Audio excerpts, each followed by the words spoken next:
13 қарашадан бастап сағат 15:00-ге бүкіл бөлім басшыларын шақыр. Жиналыс жасаймыз. Түсінді ма? Түсіндім. Осы жақсы адамдар кәсіппен айналысса дейді. Қар молынан жауатса бекерге айтпайды ғой. тұрғын үйдегі әр отбасының Дәулет сенің жұмысын қалай көрді? Күнде жұмыстан шаршап келеді. Бәрі шетелді аралап қыдырып жүр. Жан дүниеме бір еркіндікті қалайтын сияқты. Келін күйеуінің жағдайын жасап, жолын тосып үйде отырады. өз келіспеушіліктері, Үнемі ананың айтқанынан шықпайсың. Сен оларға еліктеме. Сонда сен мені әдемі емессің деп тұрсың ба? Айта алмай жүрген біраз әңгімелерім бар екен ғой. Айт.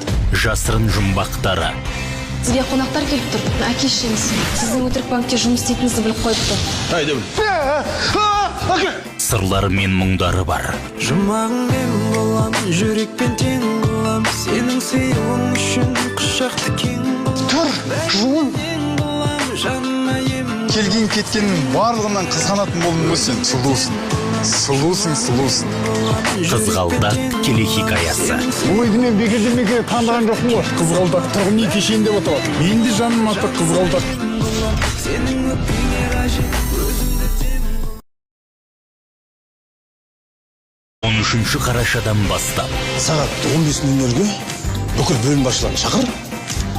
Жиналыс жасаймыз. Түсінді ма? Түсіндім. Осы жақсы адамдар кәсіппен айналысса дейді.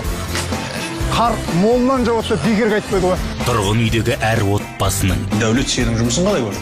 Күнде жұмыстан шаршап келеді. Бәрі шетелді аралап қыдырып жүр. Жан дүниеме бір еркіндікті қалайтын сияқты. Келін күйеуінің жағдайын жасап, жолын тосып үйде отырады. өз келіспеушіліктері, Үнемі ананың айтқанынан шықпайсың. Сен оларға еліктеме. Сонда сен мені әдемі емессің деп тұрсың ба? Айта алмай жүрген біраз әңгімелерім бар екен ғой. Айт. жасырын жұмбақтары, Сізге қонақтар келіп тұр. Әке-шеңіз сіздің өтірік банкте жұмыс істейтініңізді біліп қойыпты. Ай, Дәулет. сырлары мен мұңдары бар. Жұмағың мен болам, жүрекпен тең болам, сенің сыйлығың үшін құшақты кең болам. Тұр, жуын. Жаныма ем Келген кеткеннің барлығынан қызғанатын болдың ғой сен. Сұлусың. Қызғалдақ телехикаясы. Бұл үйді мен бекерден таңдаған жоқпын ғой. Қызғалдақ тұрғын үй кешенінде отырады. Мен де жаным аты қызғалдақ. сенің өкпеңе қажет